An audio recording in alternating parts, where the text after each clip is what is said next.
Teimoso, desconfiado, preconceituoso, o homem resiste na hora de ir ao médico. Frequentar um especialista preventivamente, então, nem pensar. Essa falta de atitude coloca a vida da população masculina em risco.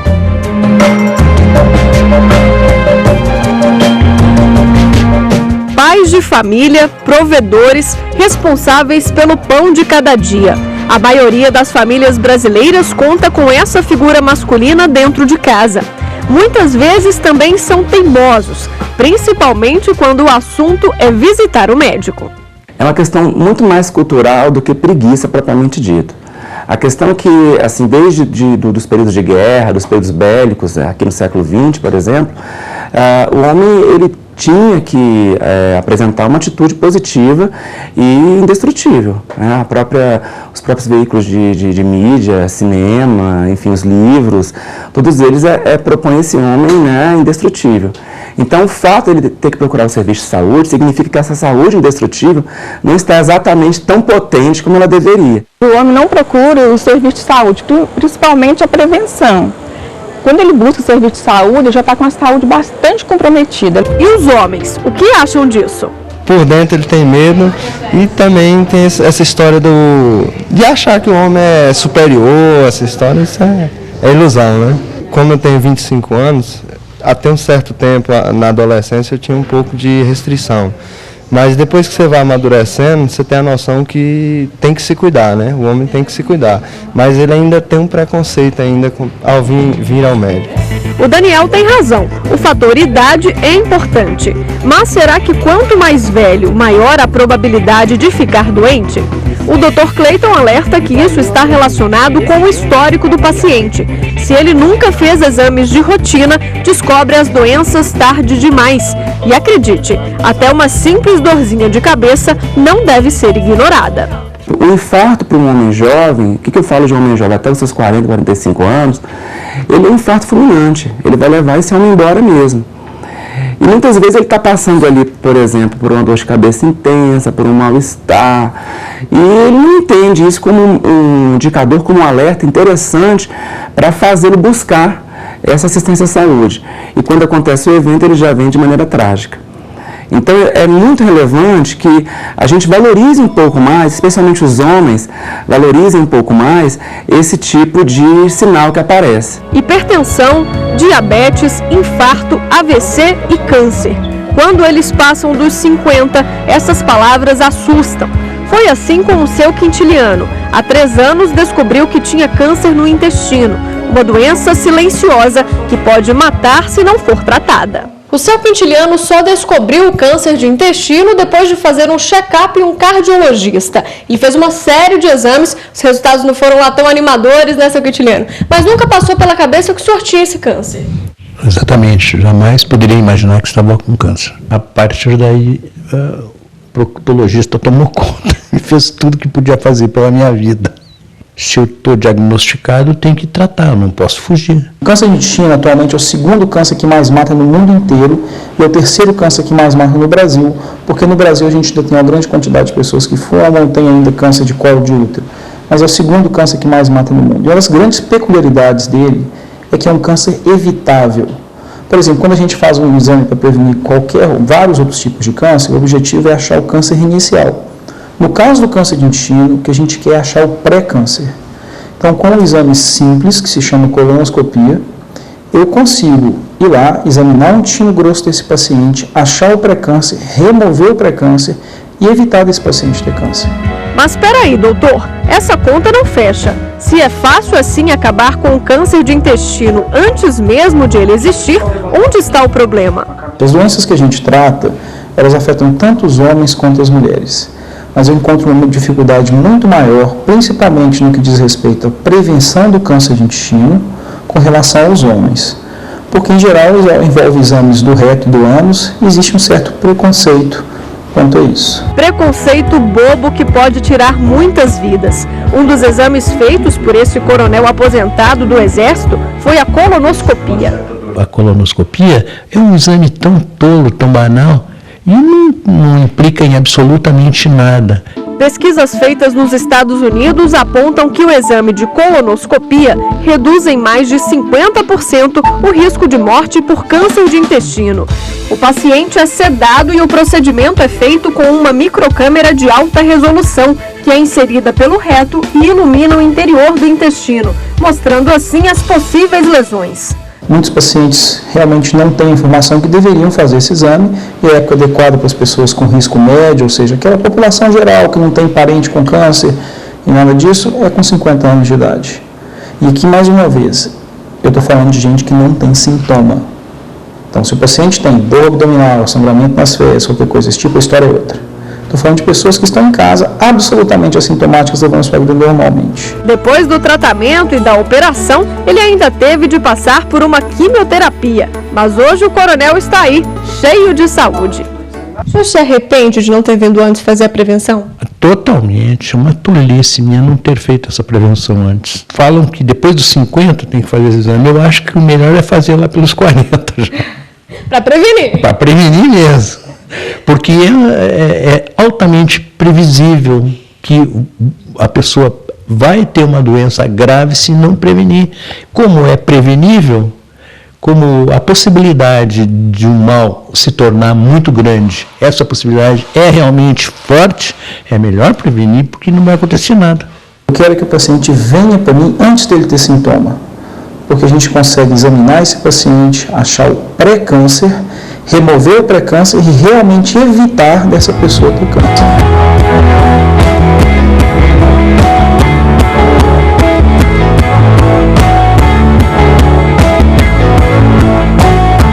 Idosos, crianças, mulheres, o governo sempre buscou políticas específicas de saúde para esses segmentos da população. Até a criação da Política Nacional de Atenção Integral à Saúde dos Homens, eles pareciam desassistidos. Assim como a mulher brasileira ganhou um mês de cuidado com a saúde, o Outubro Rosa, o homem ganhou o Novembro Azul.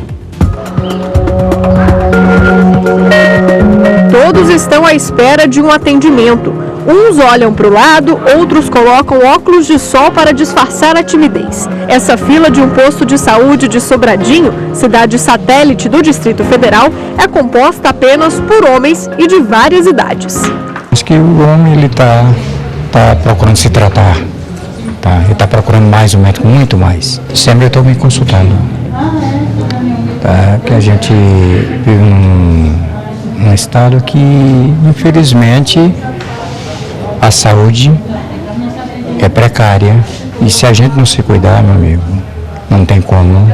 Não existia nenhuma política de saúde que envolvia ele, porque assim, ele tem a da criança, tem a do adolescente, tem a da mulher, e aí tem o do idoso e tem dos homens já doentes. Então não tinha nada que contemplasse esse homem de 20 a 59 anos que ainda estava saudável. Para dar uma mãozinha para esse grupo, foi criada a Política Nacional de Atenção Integral à Saúde do Homem. O objetivo é melhorar as condições de saúde da população masculina e reduzir as taxas de mortalidade.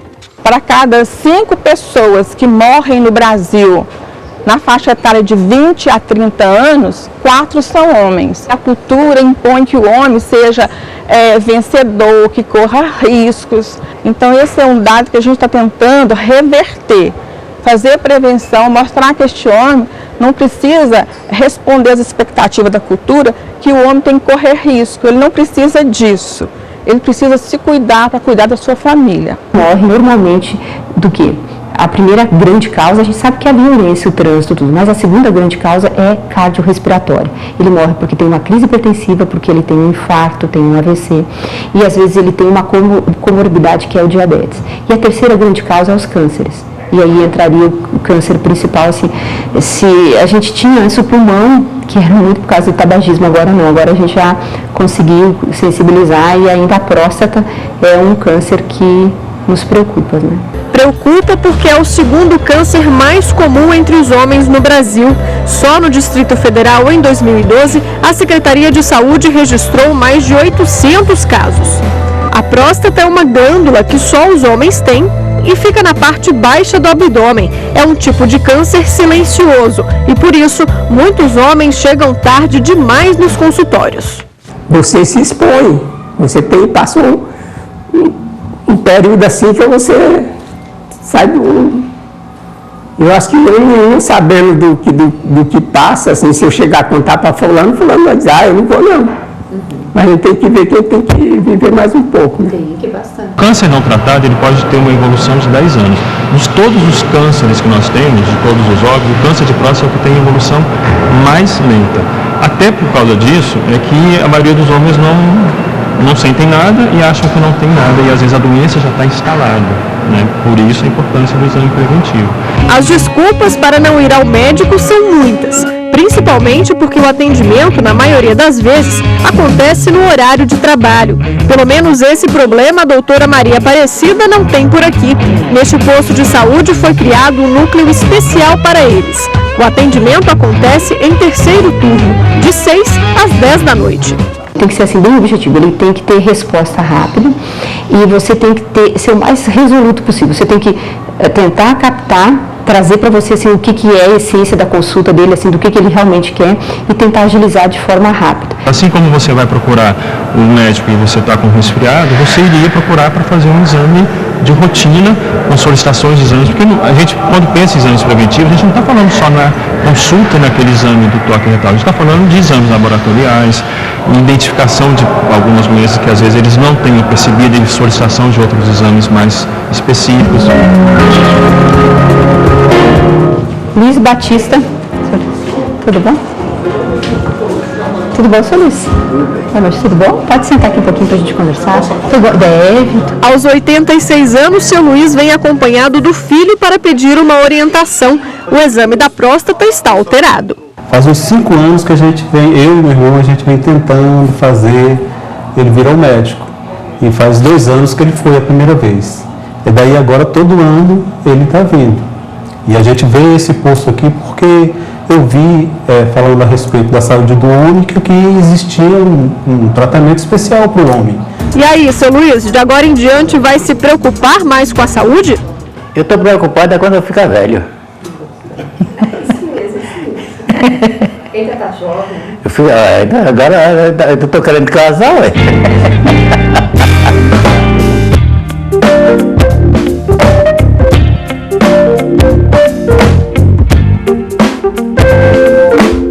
Quando a gente expõe para eles que o exame é feito de uma maneira muito simples, muito rápida, que não provoca nenhum tipo de problema, então assim, a gente acaba acalmando um pouquinho e diminui bastante essa resistência. Resistência que seu Raimundo teve de deixar de lado. A gente sozinho não sabe como lidar com os problemas. Eu fui parar no hospital, sem saber o que está acontecendo. Eu pensei assim, a doença voltou tudo e eu vou morrer. Travou as pernas, travou tudo e eu fui parar no hospital. Eu fiz a cirurgia, eu estava com problema, né, de próstata, e vim aqui, ela me encaminhou, foi ela que me encaminhou para fazer todos os procedimentos. Eu fiz, aí depois eu foi pedida uma biópsia, né, o médico, aí o médico, eu fiz a biópsia, aí depois da biópsia eu vim aqui. Aí ela fez todo o procedimento que ela que fez. O grande problema é você deixar de tratar uma doença que ela tem uma chance de cura enorme, né? E que quando você às vezes vai fazer um tratamento, as chances de você ter complicações, elas são maiores. Quais são as complicações? Uma cirurgia feita em uma fase mais avançada, ela tem risco de levar a problemas urinários, problemas de disfunções sexuais. Uma metástase do câncer de próstata, ela vai dar problemas na coluna, dores ósseas, problemas pulmonares, que são as metástases mais comuns. Mas não é só o câncer de próstata que preocupa os homens. O tumor peniano pode trazer consequências irreversíveis. 1000 pênis são amputados por ano no país devido a essa doença. O grande perigo é você deixar de fazer o diagnóstico de doenças urológicas que poderiam ser diagnosticadas no momento onde que o tratamento seria extremamente eficaz. Para evitar essas e outras doenças, o governo criou o Novembro Azul. Da mesma forma que existe o Outubro Rosa, mês de prevenção da mulher, agora o homem vai ser conscientizado da importância de cuidar da saúde. A gente tem algumas ações específicas de palestra em determinadas regiões, determinados ambulatórios para poder chamar o homem para esse atendimento, divulgação para suas parceiras, para as mulheres, porque muito da procura do homem às vezes ela vem porque a mulher pediu que ele vá ao médico, a mulher que ficou cobrando em cima dele. Então assim, sensibilização das parceiras quando elas estiverem em consultas para elas mesmas, né? A gente preocupa, né? Vai chegar na idade e a gente deseja que ele viva muitos anos e com saúde.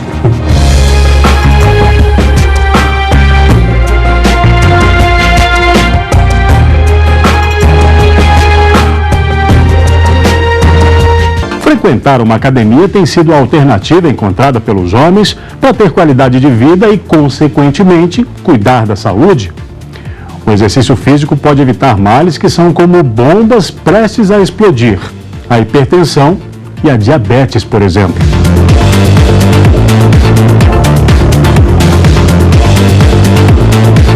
Eles estão cada vez mais presentes nas academias. Tem até se preocupado em acabar com aquela barriguinha de chope. Por que será? Tinha aquela coisa de que o homem tinha que manter uma aparência firme, que não podia se cuidar, que não tinha que ter vaidade. E isso está caindo, essa teoria está caindo porque essa geração que vem agora tem muito acesso à informação e sabe que é muito importante começar a prevenir desde agora. E tem a questão da estética, porque todo mundo quer estar bem. A academia é muitas vezes a porta de entrada para cuidar da saúde.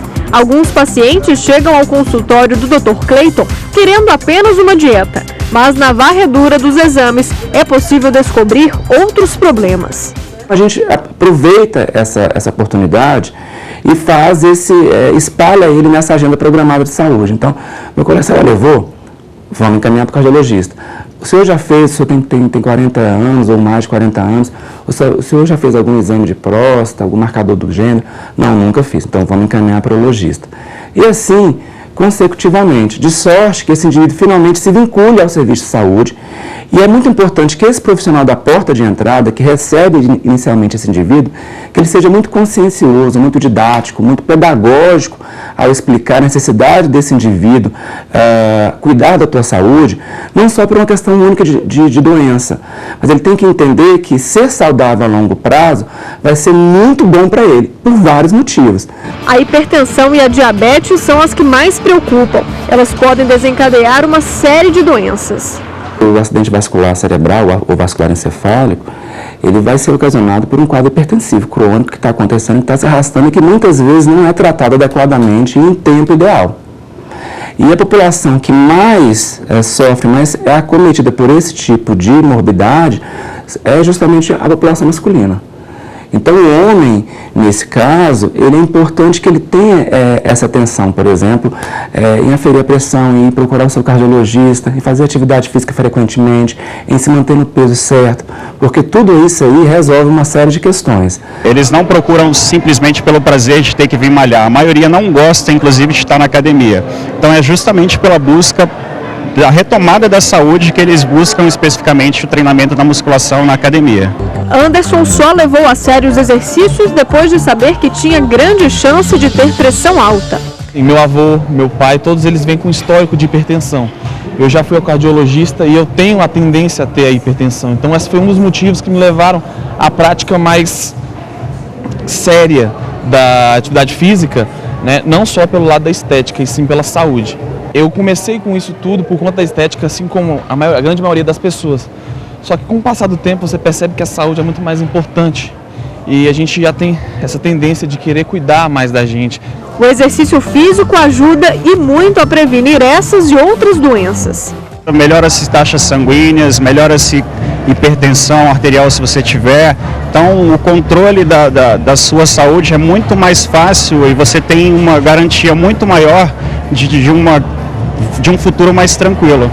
Futuro tranquilo é o que o seu Luiz busca. Ele demorou a entender que se exercitar faz bem à saúde. Passou anos e anos trabalhando e não tinha nem tempo para fazer uma caminhadinha. Eu trabalhava muito, né? Então meu objetivo era só trabalhar. Aí eu resolvi colocar um ponto e recomeçar buscando a qualidade de vida. Por uma série de motivos, resolvi dar uma mudada. Então foi um tipo de guinada da minha vida. Eu deixei de fazer o que eu fazia sempre e passei realmente a atividade esportiva e buscar outra qualidade de vida. A geração saúde parece que veio mesmo para ficar. Mas os especialistas ainda se preocupam com uma questão: os suplementos vendidos sem nenhum critério. A gente não pode esquecer que esse uso, essa autoprescrição, ela é muito temerosa. Por quê? A dieta do brasileiro já é uma dieta muito rica em sódio. Né? A gente for avaliar, nós temos estudos no Brasil que mostram que o brasileiro médio consome 7 vezes a recomendação diária apontada pela Organização Mundial de Saúde. Então veja só, se você consome 7 vezes, já existe um consumo ultra exagerado. E você ainda incorpora suplementos esportivos que na sua grande maioria são muito ricos em sódio, você vai fazer aí uma sobrecarga. E aí, qual é o elemento que você dispara mais rapidamente por conta desse consumo de sódio? Hipertensão. Parece que os suplementos estão indo pelo mesmo caminho dos anabolizantes, que por lei são proibidos de serem vendidos sem prescrição médica. A gente tem que entender que suplemento é igual ao medicamento. Ele tem que passar sob prescrição de médico ou nutricionista, não há o que discutir. É igual você ir até uma farmácia e se automedicar. Você sabe o risco que você está correndo com isso. Para isso existe profissional gabaritado para poder prescrever para você aquele produto. A mesma coisa é o suplemento. Só que no Brasil, essa regra é uma regra over the counter, ou seja, de livre acesso.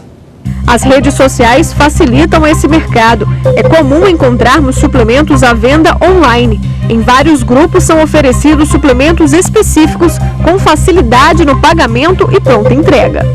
A ingestão indiscriminada desses suplementos pode gerar uma sobrecarga no nosso organismo.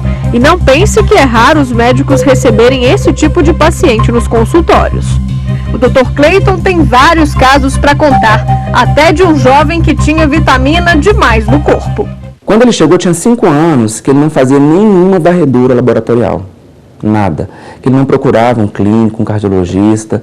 Ele fazia autoprescrição de suplementos a valer, inclusive viajava, buscava esses pré-treinos energéticos, enfim, fazia uso de proteínas de toda sorte, fazia uso de 2 complexos polivitamínicos e multiminerais diferentes, era um absurdo.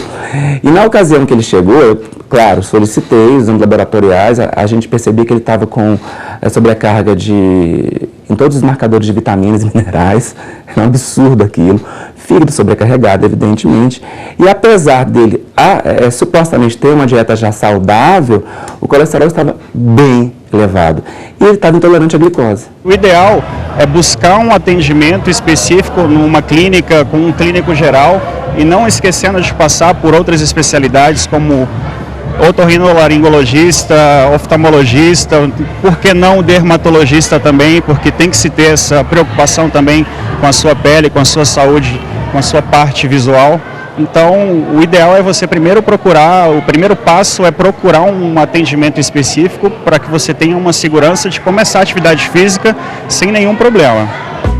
Não tem jeito. A receita para uma vida saudável é comer bem, praticar exercício e visitar o médico de vez em quando. Eu acho assim, começando o quanto antes uma atividade física, uma alimentação saudável, ele vai chegar numa idade mais avançada com saúde. Isso é importantíssimo, essa cultura de ter uma vida saudável. Não vou dizer uma dependência no sentido assim, que você, se não fizer, você... Não, mas que cria realmente assim, um vínculo, cria um hábito, cria. Tá? E faz bem, tá? Dá mais disposição, você sai desse estresse que realmente é o que incomoda todo mundo, tá? É uma necessidade que faz bem mesmo.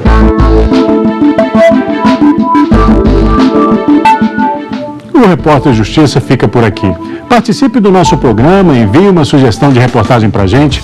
Anote o e-mail, repórter.justiça, sem cedilha, @stf.jus.br. Na próxima semana tem mais um assunto do seu interesse. Até lá!